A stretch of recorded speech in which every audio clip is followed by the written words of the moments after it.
ಆಲೂಗಡ್ಡೆನ ತಗೊಂಡು ಫಸ್ಟು ಬೇಗ ಇಟ್ಕೊಳ್ಳೋಣ. ಆಲೂಗಡ್ಡೆ ಸಾಂಬಾರು ಮಾಡಬೇಕು ಮತ್ತು ಕಡುಬು ಮಾಡೋಣ ಅಂತ ಅಂದ್ಕೊಂಡಿದ್ದೀನಿ. ಅದಕ್ಕೆ ಆಲೂಗಡ್ಡೆ ಫಸ್ಟ್ ವಾಶ್ ಮಾಡಿಬಿಟ್ಟು ತೊಳೆದಿಟ್ಕೊಳ್ಳೋಣ. ಒಂದು ನಿಮಿಷ ಹಂಗೆ ಬರ್ತೀನಿ.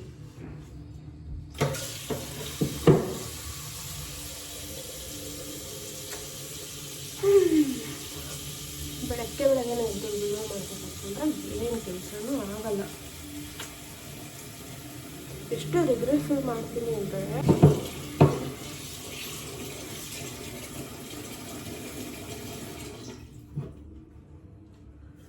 ಆಲೂಗೆಡ್ಡೆನ ಬೇಯಕ್ಕೆ ಇಟ್ಕೊಳ್ಳೋಣ. ಅದಾದಮೇಲೆ ಸಾಂಬಾರು ಮಾಡಿಕೊಂಡ್ರೆ ಆಯಿತು.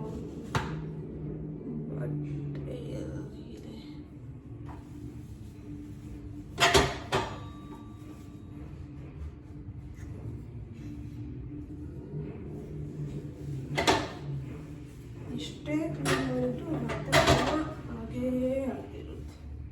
ಕ್ಲೀನ್ ಮಾಡ್ತಾರೆ ಪುನಃ ಹಂಗೆ ಆಗ್ತಾ ಇರುತ್ತೆ. ಕ್ಲೀನ್ ಮಾಡ್ತಾ ಇರೋದೇ ಕೆಲಸ. ಕ್ಲೀನ್ ಮಾಡ್ತಾನೆ ಇರಿ ಅಂತ ಕ್ಲೀನ್ ಮಾಡ್ತಾನೆ ಇರಬೇಕು. ಇವಾಗ ಸಾಂಬಾರಿಗೆ ಏನು ಬೇಕು ಅದನ್ನು ರೆಡಿ ಮಾಡ್ಕೊಳ್ಳೋಣ. ಬೇಡ, ಕಡುಬಿಗೆ ಫಸ್ಟ್ ರೆಡಿ ಮಾಡ್ತೀನಿ, ಮತ್ತು ಸಾಂಬಾರಿಗೆ ಮಾಡ್ಕೊಳ್ಳೋಣ. ಕಡುಬಿಗೆ ಹೇಗೆ ರೆಡಿ ಮಾಡ್ಕೋಬೇಕು ನಾನು ನಿಮಗೆ ಇವಾಗ ಹೇಳ್ಕೊಡ್ತೀನಿ ನೋಡಿ. ಮಿಕ್ಸಿನ ಅದು ಪೌಡ್ರ್ ಮಾಡೋದ್ಬಿಟ್ಟು ಆಮೇಲೆ ಹೇಳ್ತೀನಿ ಹೇಗೆ ಮಾಡೋದು ಅಂತ. ರೈಸ್ನ ಫಸ್ಟು ಪೌಡ್ರ್ ಮಾಡ್ಕೊಳ್ಳೋಣ. ಅಂದರೆ ಬೆಳಗ್ಗೆ ಎದ್ದು ಟಿಫನ್ ಮಾಡೋದು. ಬಟ್ ಏನು ಹುಡುಗಿರೇ ಮಾಡಬೇಕು ಗೊತ್ತಿಲ್ಲ.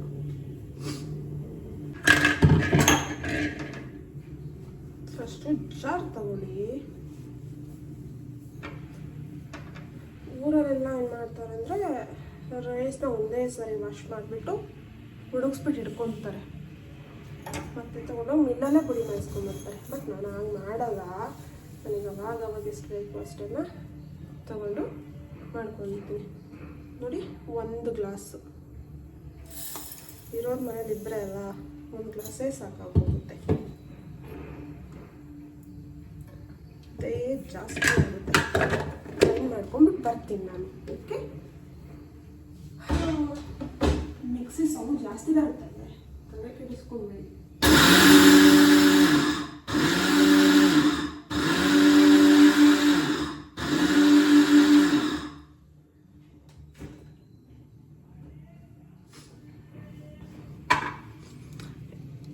ಇಷ್ಟು ಪುಡಿ ಆಗಬೇಕು ಕಾಣಿಸ್ತಿದೆ ಅಂತ ನಾನು ಅನ್ಕೊತೀನಿ.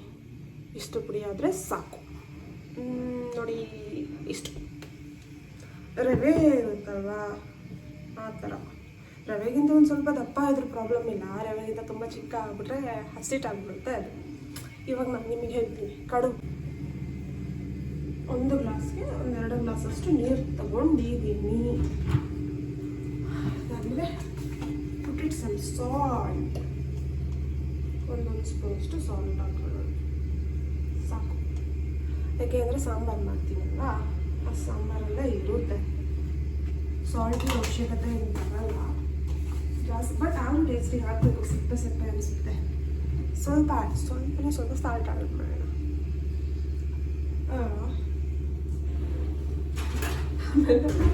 ಗ್ಯಾಸೇ ಆನ್ ಮಾಡಿಲ್ಲ. ಬ್ಯೂಟಿಫುಲ್ಲಾಗಿ ಬಿಸಿ ಮಾಡ್ತೀನಿ ಎಲ್ಲ. ಗ್ಯಾಸ್ ಆನ್ ಮಾಡಿ ಬಿಸಿ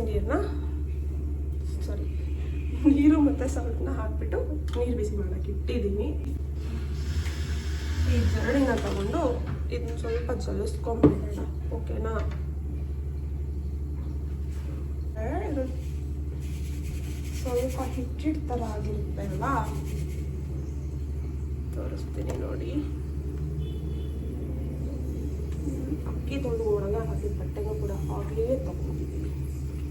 ಈಗ ಜಲಿಸ್ಬೇಕು. ಇಲ್ಲಿ ನೋಡಿ, ಇದೆಲ್ಲ ಹಿಟ್ಟು. ಇದು ನಮಗೆ ಬೇಕಾಗಲ್ಲ. ಇದನ್ನು ಹಾಕಿದ್ವಿ ಅಂತಂದರೆ ಫುಲ್ ಗಟ್ಟಿಗಾಗ್ಬಿಡುತ್ತೆ. ಗಟ್ಟಿ ಅಲ್ಲ, ಒಂಥರ ಅಂಟಂಟು ಥರ ಆಗುತ್ತೆ. ಅಂಟ ಆಗೋದು ಬೇಡ ಅಂತ.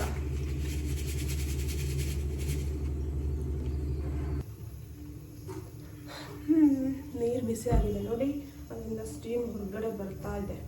ಇವಾಗ ಅದಕ್ಕೆ ಈ ಪುಡಿ ಮಾಡಿರೋ ರೈಸ್ನ ಹಾಕ್ಕೊಳ್ಳೋಣ. ಹಾಕ್ಕೊಂಡು ಮಿಕ್ಸ್ ಮಾಡೋಣ.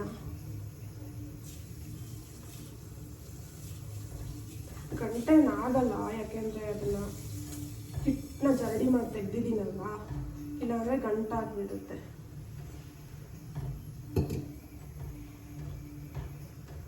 ಹೀಗೆ ಇವಾಗ ಇದನ್ನು ಕುದಿಯಕ್ಕೆ ಬಿಡೋಣ. ಓಕೆನಾ? ಆಗಲೇ ಕುದಿಯೋಕ್ಕೆ ಸ್ಟಾರ್ಟ್ ಆಯಿತು ನೋಡಿ. ನೀರು ಕಾಯ್ದಿದ್ರೆ ಆದರೆ ಬಾಯ್ಲ್ ಆಗೋದು ಬೇಗ ಸ್ಟಾರ್ಟ್ ಆಗಬೇಕು. ಸ್ವಲ್ಪ ನೀರಿದೆ, ಸಿಮ್ಮ ಇಟ್ಟಿದ್ದೀನಲ್ವಾ, ಅದು ಬಿಡುತ್ತೆ. ಆಮೇಲೆ ಅದನ್ನು ತೆಗೆದುಬಿಟ್ಟು ಕಡಿಮೆ ಮಾಡೋದು ಹೆಂಗೆ ಅಂತ ಹೇಳ್ತೀವಿ. ಒಂದೇ ಒಂದು ನಿಮಿಷ ಮುಚ್ಚಿಬಿಟ್ಟು ಇಡೋಣ. ಸ್ವಲ್ಪ ಅರಳಬೇಕು. ಸಾಂಬಾರಿಗೆ ರೆಡಿ ಮಾಡೋಕ್ಕಿಂತ ಮುಂಚೆ ಕಡುಬು ಬೆಂದ್ಬಿಟ್ಟಿದೆ. ಅದನ್ನು ಇವಾಗ ಕಟ್ ಮಾಡೋದಕ್ಕಿಂತ ಮುಂಚೆ ಕಡುಬು ಬೆಂದ್ಬಿಟ್ಟಿದೆ. ಅದು ಉಂಡೆ ಕೊಟ್ಬಿಟ್ಟು ಬರೆಯೋಕೆ ಇಟ್ಬಿಡೋಣ. ಒಂದು ಚಿಕ್ಕ ಬಾಲ ನೀರು ತೊಗೊಳ್ಳಿ ಫಸ್ಟ್. ಅದಾದಮೇಲೆ ಕೈನ ಹೀಗೆ ಮೆಟ್ಟು ಮಾಡಿಕೊಂಡು ಒಂದು ಸ್ವಲ್ಪ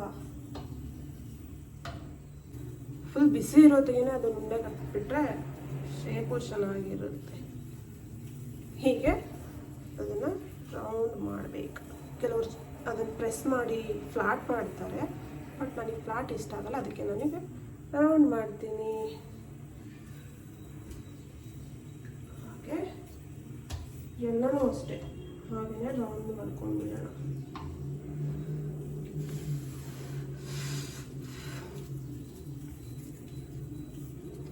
round round round round round ಹೀಗೆ ಚೆನ್ನಾಗಿ ರೌಂಡಾಗಿರಬೇಕು. ಇದು ಮಲ್ನಾಡು ಸೈಡಲ್ಲಿ ಮಾತ್ರ ಕಡಿಮೆ ಮಾಡ್ತಾರೆ ಅಂತ. ನನ್ನ ಕಾಲೇಜಿಗೆ ಹೋಗ್ಬೇಕಾದ್ರೆ ಪರವಾಗಿರಲಿಲ್ಲ, ಎಲ್ಲ ಗೊತ್ತಿತ್ತಾಯ್ತಾ. ಕಡುಬು ಅಂದರೆ ನಮ್ಮ ಸೈಡ್ ಮಾಡ್ತಾರಲ್ವ, ಹಾಗಾಗಿ ಗೊತ್ತಿರುತ್ತೆ. ಬಟ್ ಈ ಬೆಂಗಳೂರು ಸೈಡಲ್ಲಿ ಗೊತ್ತಿರಲ್ಲ ಅಷ್ಟಾಗಿ. ಯಾಕೆ ಅಂದರೆ ಇವ್ರು ಯಾರು ಅಷ್ಟಾಗಿ ಮಾಡಲ್ಲ. ನಮ್ಮದೆಲ್ಲ ಮಲೆನಾಡಲ್ವ, ಹಾಗಾಗಿ ಕಡುಬು, ರೊಟ್ಟಿ, ನೀರು ದೋಸೆ, ಉಚ್ಚಿಳಿಗೆ ಇದೆಲ್ಲ ಮಾಡ್ತೀವಿ. ಎಲ್ಲನೂ ರೌಂಡ್ ಮಾಡಿ ಇಟ್ಕೊಳ್ಳೋಣ.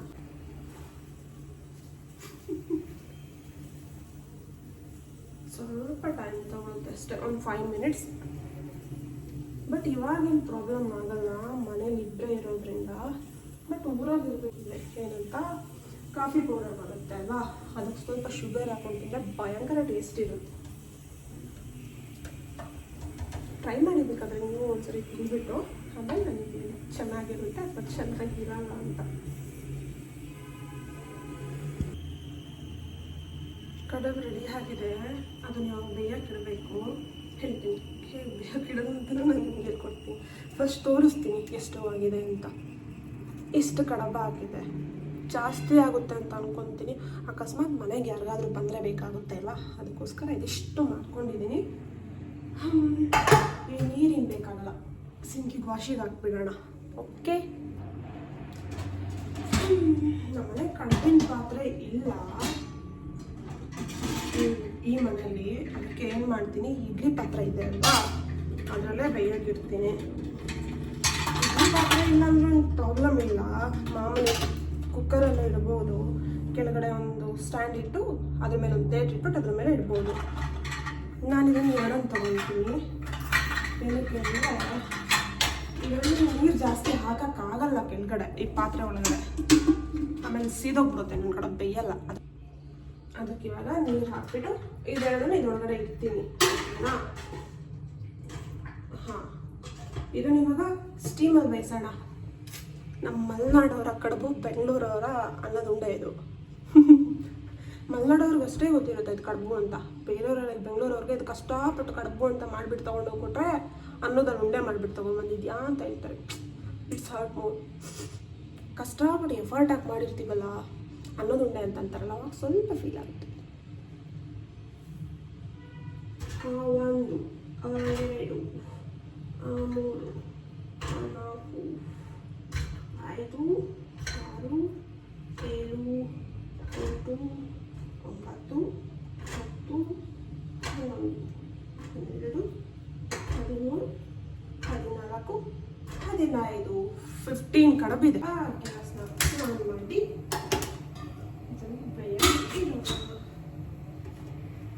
ಅದ್ರ ಪಾಡಿಗೆ ನಾವು ಬೇಯುತ್ತೆ. ಅಷ್ಟರಲ್ಲಿ ಪಟ್ ಅಂತ ಸಾಂಬಾರಿಗೆ ರೆಡಿ ಮಾಡ್ಕೊಳ್ಳೋಣ. ಓಕೆ, ಕಟ್ಬೋಟ್ನ ತಗೊಳ್ಳಿ.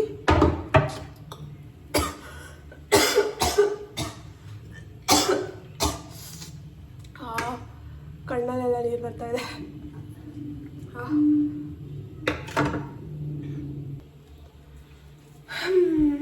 ಸ್ವಲ್ಪ ತೆಂಗಿನಕಾಯಿನ ಹಾಕ್ಕೊಳ್ಳೋಣ ಸಾಂಬಾರಿಗೆ. ಈಗ ಏನೇನು ಬೇಕು ಅಂತ ನಾನು ಹೇಳ್ತೀನಿ. ಒಂದು ಹಾಫ್ ಎಷ್ಟು ನಮ್ಗೆ ಸೈಡಲ್ಲ ತೆಂಗಿನಕಾಯಿದು ಒಂದು ಸೈಡ್ ಪೀಸ್ ಇರುತ್ತಲ್ಲ, ಹಾಫ್ ಇರುತ್ತಲ್ವ, ಅದನ್ನು ಒಂದು ವಡೆ ಅಂತ ಹೇಳ್ತಾರೆ. ಬೇರೆಯವ್ರು ಹೇಳ್ತಾರೆ ಗೊತ್ತಿಲ್ಲ, ನಮ್ಮೂರಲ್ಲಿ ಹಾಗೆ ಹೇಳ್ತಾರೆ, ಒಂದು ವಡೆ ಅಂತ.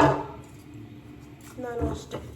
ಇವಾಗ ಇದಿಷ್ಟು ಪೀಸ್ ಮತ್ತು ಇಲ್ಲೊಂದಿಷ್ಟಿದೆ ನೋಡಿ, ಇದಿಷ್ಟು ಯೂಸ್ ಮಾಡ್ಕೊತೀನಿ ಸಾಂಬಾರು. ನಮಗೆಲ್ಲ ತೆಂಗಿನಕಾಯಿಲ್ಲದೆ ಸಾಂಬಾರು ಮಾಡೋಕ್ಕೆ ಬರಲ್ಲ. ಬೆಂಗಳೂರಿಗೆಲ್ಲ ತುಂಬ ಜನಕ್ಕೆ ತೆಂಗಿನಕಾಯೇ ಯೂಸ್ ಮಾಡಲ್ಲ. ನಾನು ಡೈಲಿ ತೆಂಗಿನಕಾಯಿ ಯೂಸ್ ಮಾಡಿ ಅಡುಗೆ ಮಾಡ್ತೀನಿ ಅಂತ ಹೇಳಿದ್ರೆ ಚೆನ್ನಾಗಿರುತ್ತಾ ಅಂತ ಕೇಳ್ತಾರೆ. ತೆಂಗಿನಕಾಯಿನ ಕಟ್ ಮಾಡಿಬಿಟ್ಟು ಇಟ್ಕೊಳ್ಳೋಣ. ಓಕೆ,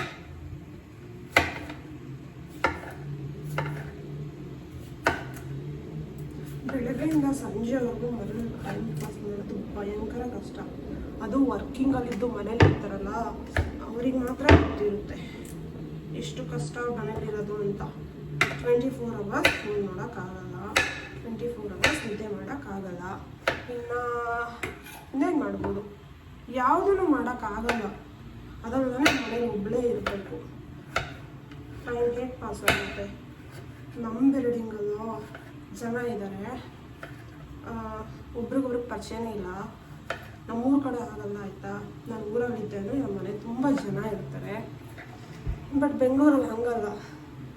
ನಮ್ಮ ಬಿಲ್ಡಿಂಗಲ್ಲೇ ಪೂರ್ತಿ ಜನ ಇದ್ದರೂ ಒಬ್ಬರು ಬರೋಲ್ಲ, ಒಬ್ಬರು ಮಾತಾಡಲ್ಲ, ನಾವು ಮಾತಾಡಲ್ಲ.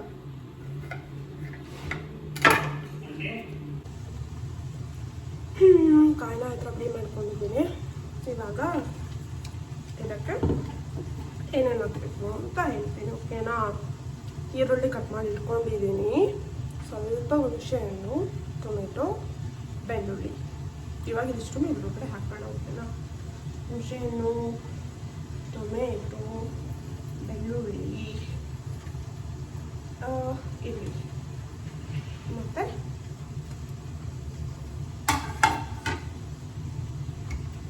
ಒಂದು ಸ್ವಲ್ಪ ಚಿಲ್ಲಿ ಪೌಡರ್ ಹಾಕೋಣ. ಚಿಲ್ಲಿಗೆ ಪೌಡರ್ ತುಂಬ ಖಾರ ತಿನ್ನಲ್ಲ ನಾವು. ಒಂದು ಹಾಫ್ ಸ್ಪೂನಷ್ಟು ಚಿಲ್ಲಿ ಪೌಡರ್ ಸಾಕು. ಆಮೇಲೆ ಧನಿಯಾ ಪೌಡರ್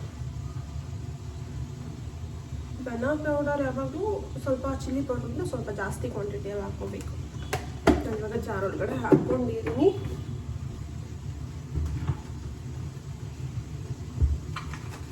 ಸ್ವಲ್ಪ ಟರ್ಮರಿಕ್ ಪೌಡರ್, ಚೂರು ಟರ್ಮರಿಕ್ ಪೌಡರ್ನ ಮಾಡಿ ಅದಾದ್ಮೇಲೆ ಸ್ವಲ್ಪ ಜೀರಿಗೆ, ಇಷ್ಟು ಇಟ್ಕೊಳ್ಳೋದು. ಒಂದು ಲವಂಗ, 2 ಲವಂಗ, ಚೂರು ಚಕ್ಕೆ. ಡೈಲಿ ಸಾಂಬಾರಿ ಚಕ್ಕೆ ಲವಂಗ ಹಾಕಲ್ಲ. ಇದಕ್ಕೆಲ್ಲನೂ ಹಾಕ್ಕೊಂಡಿದ್ದೀನಿ, ಏನು ಗೊತ್ತಿಲ್ಲ. ಇದನ್ನ ಇವಾಗ ಪೇಸ್ಟ್ ಮಾಡ್ಕೊಳ್ಳೋಣ. ಪೇಸ್ಟ್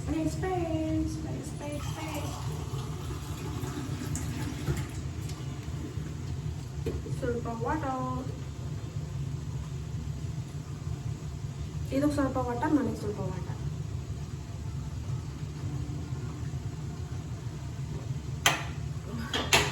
ಇದಕ್ಕೆ ರುಬ್ಬಕ್ಕೆ ವಾಟರ್ ಬೇಕು, ನನಗೆ ಇವಾಗ ಎನರ್ಜಿ ಬೇಕಲ್ಲ ಮಾಡೋಕ್ಕೆ. ಇವಾಗ ಇದನ್ನು ರುಬ್ಬಿದ್ದೀನಿ. ಈ ಥರ ಹಾಕಿದ್ದೇನು, ಈ ಜಾರಿಗೆ ತುಂಬ ನೀರು ಹಾಕ್ಬಿಟ್ರೆ ಮೇಲೆಲ್ಲ ಚೆಲ್ಲು ಬಿಡುತ್ತೆ, ಅದಕ್ಕೆ ಇಷ್ಟ ಇಲ್ಲ. ಅದಕ್ಕೆ ಸ್ವಲ್ಪ ಈ ಥರ ರುಬ್ಕೊಂಡಿದ್ದೀನಿ. ಈ ಥರ ಸಾಕು, ಇಷ್ಟು ಅನಿಸಿದ್ರೆ. ಇವಾಗ ಏನು ಮಾಡೋಣ, ಒಂದು ಪ್ಯಾನ್ ತಗೊಳ್ಳೋಣ. ಪ್ಯಾನ್ ಎಲ್ಲಿಟ್ಟಿದ್ದೀನಿ, ಪ್ಯಾನ್. ಅದು ಆಯಿಲ್ ಬಿಸಿ ಆಗೋಷ್ಟರಲ್ಲಿ ಅದೇ ಒಂದು ಈರುಳ್ಳಿ ಇದೆ, ಅದನ್ನು ಕಟ್ ಮಾಡಿಕೊಂಡು ಒಗ್ಗರಣೆ ರೆಡಿ ಮಾಡ್ಕೊಳ್ಳೋಣ. ಅದು ಎಣ್ಣೆ ಬಿಸಿ ಆಗೋಷ್ಟರಲ್ಲೇ ಈರುಳ್ಳಿ ಕಟ್ಟಾಗಿರುತ್ತೆ. ಕಡುಬನ್ನ ಹಾಗೆ ಒಂದು ಸ್ಟೀಮ್ ಮಾಡಿ ಒಂದು 20 ಮಿನಿಟ್ಸ್ ಬೇಯಿಸಿದ್ರೆ ಸಾಕು, ಬೆಂದಿರುತ್ತೆ. ನೋಡ್ಕೊಬೇಕಷ್ಟೆ, ಯಾಕೆಂದರೆ ಫಸ್ಟೇ ಬೆಂದಿರುತ್ತೆ ಅಲ್ವಾ, ಮತ್ತೆ ಜಾಸ್ತಿ ಬೇಯಿಸೋ ಅವಶ್ಯಕತೆ ಇಲ್ಲ. ಬಟ್ ಆದರೂ ಬೇಯಿಸಿಲ್ಲ ಅಂದರೂ ಅಂಟು ಥರ ಆಗುತ್ತೆ. ಅಕ್ಕಿ ಹಾಗೆ ಇರುತ್ತೆ ಅಂತ ಅಕ್ಕಿ ಹಾಗೆ ಇರುತ್ತೆ. ಅಕ್ಕಿ ಹಾಗೆ ಇರುತ್ತೆ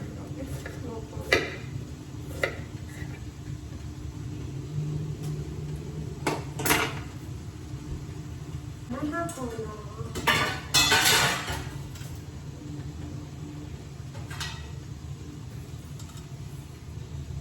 ಒಂದು ಸ್ವಲ್ಪ ಸಾಸಿವೆ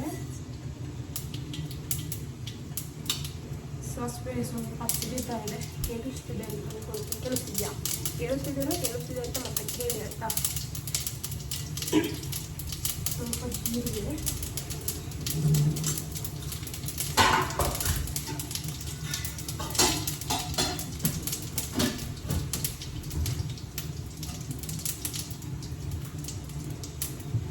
ಇಂಗು, ಮೆಣಕಾಯಿ ಖಾಲಿ ಆಗಿದೆ. ಮೆಣಕಾಯಿ ಸ್ವಲ್ಪ ಹಾಕೊಳ್ತೀನಿ. ಒಂದಿಷ್ಟು ಮೆಣಕಾಯಿ ಇಷ್ಟೇ. ಕರಿಬೇವು ಮುಚ್ಚಿಬಿಡೋಣ, ಎಣ್ಣೆ ಸೈಡಿಗೆ ಆಗಿಬಿಡುತ್ತೆ.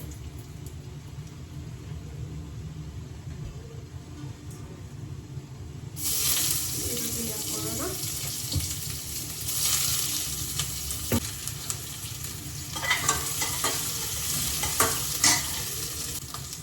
ಇವಾಗ ಇದನ್ನ ಆಡ್ ಮಾಡೋಣ.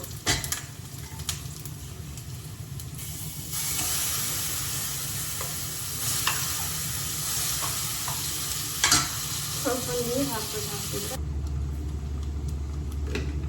ಸ್ವಲ್ಪ ನೀರು ಹಾಕಿ ಚೆಂದಾಗಿ ಹೀಗೆ ಮಾಡಿ ಇದಕ್ಕೆ ಹಾಕೋಣ. ಇದು ಅದಿವಾಗ ಸ್ವಲ್ಪ ಕುದಿ ಬರೋ ಅಷ್ಟರಲ್ಲಿ ಆಲೂಗೆಡ್ಡೆನ ಸಿಪ್ಪೆ ತೆಗೆದುಕೊಳ್ಳೋಣ. ಓಕೆ, ಆಲೂಗೆಡ್ಡೆ ಸಿಪ್ಪೆ ತೆಗಿಯೋಣ. ಫಸ್ಟು ಸಾಲ್ಟ್ ಹಾಕಿದ್ರೆ ಸಾಲ್ಟ್ ಹಾಕಿ 1 ಟೇಬಲ್ ಸ್ಪೂನ್, 2 ಟೇಬಲ್ ಸ್ಪೂನ್,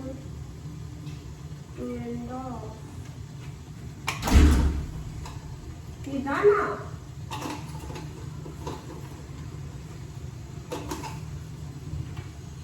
ಇವಾಗ ಟೈಮ್ ಆಗಿದಾ? ಇದು ಬಿಡೋಣ. ಇವಾಗ ಆಲೂಗಡ್ಡೆ ಸಿಪ್ಪೆ ತೆಗೆದುಕೊಳ್ಳೋಣ.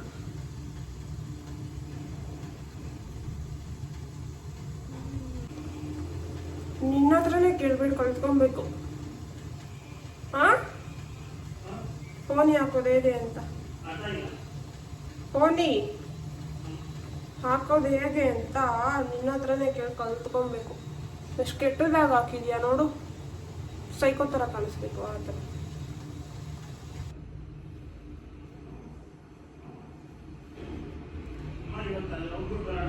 ದೂರ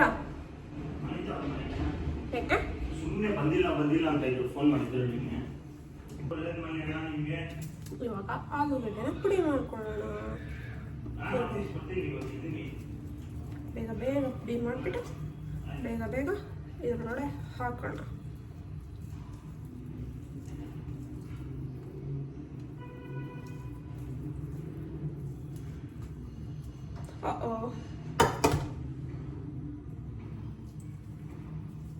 ಇವತ್ತೇ ಬರ್ತೀಯಾ? ರೆಡಿಯಾಗಿ ಏಕೆ ಏಕೆ all the best, all the best. ಇಲ್ಲ, ಆಲ್ ದ ಬೆಸ್ಟ್ ಹೇಳ್ತೀನಿ. ಯಾಕೇನು ನೀನು ಇನ್ನೂ ಹುಡುಗಿ ಹುಡುಕ್ತಾ ಇರೋದಲ್ವಾ? ನೀನಿನ್ನ ಇವಾಗ ಹುಡುಗಿ ಹುಡುಕ್ತಾ ಇರೋದಲ್ವಾ? ಹುಡುಕೋಕೆ ಆಲ್ ದ ಬೆಸ್ಟ್ ಹೇಳ್ತೀನಿ. ಓಕೆ? ಹಾಂ, ನೀನು ಇವಾಗ ಇನ್ನೂ ಹುಡುಗಿ ಹುಡುಕ್ತಿದ್ಯಾ ಅಲ್ವಾ, ಅದಕ್ಕೆ ಆಲ್ ದ ಬೆಸ್ಟ್ ಹೇಳ್ತೀನಿ. ಹುಡುಗಿ ಹುಡುಕಾದ್ಮೇಲೆ ಕಂಗ್ರ್ಯಾಚುಲೇಷನ್ ಹೇಳ್ತೀನಿ. ಇವಾಗ ಈ ಪುಡಿ ಆಗಿರೋ ಆಲೂಗೆಡ್ಡೆನ ಈ ಸಾಂಬಾರು ಒಳಗಡೆ ಹಾಕೋಣ. ಸಾಂಬಾರ್ ಆಲೂಗೆಡ್ಡೆ ಸಾಂಬಾರ್.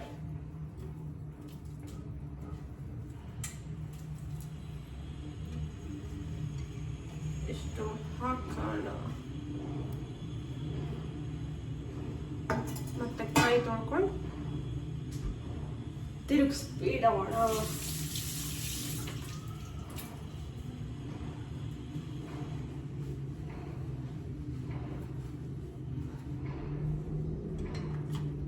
ಹೀಗೆ ಹಾಕಿ ಚೆನ್ನಾಗಿ ತಿರುಗಿಸಿ ಥರ ಆಗುತ್ತೆ. ಇರೋದ್ರಲ್ಲೇ ಮಾಡ್ಕೊ. ಇಲ್ಲ ಕಿಚನಲ್ಲಿ ಮಾಡು, ಕಿಚನಲ್ಲಿ. ಎಸ್ ಇಲ್ಲೇ. ಇವಾಗ ಸಾಂಬಾರು ಸ್ವಲ್ಪ ಬೆಂದ ತಕ್ಷಣ ಊಟ ಮಾಡೋಡಲ್ಲ, ಟಿಫನ್ ತಿನ್ನೋದು. ಸಾಂಬಾರಲ್ಲ, ಅದಕ್ಕೆ ಊಟದ ನೆನಪೇ ಬರ್ತಿದೆ. ಊಟ ಅಲ್ಲ ಅದು, ಟಿಫನ್. ಮುಂದೆ ಇಬ್ರೋದು ಈಚೆ ಮೇಲಾಗಿದೆ, ಇನ್ನೊಂದು ಈಚೆ ಕೆಳಗಾಗಿದೆ. ಫೈನಲಿ ಕಡುಬು ಇದಾಗಿದೆ, ತೋರಿಸ್ತೀನಿ ನೋಡಿ. ಹಾಗೆ ಕೆಳಗೆ ಪ್ಲೇಟಿಗೆ ಹಾಕಿದ್ದೀನಿ. ಇಷ್ಟೇ. ಆದರೂ ನಮ್ಮ ಮನೆ ಔಟ್ಸೈಡ್ ವ್ಯೂ ಆಸಮಲ್ಲ. ಬ್ಲೇಸರ್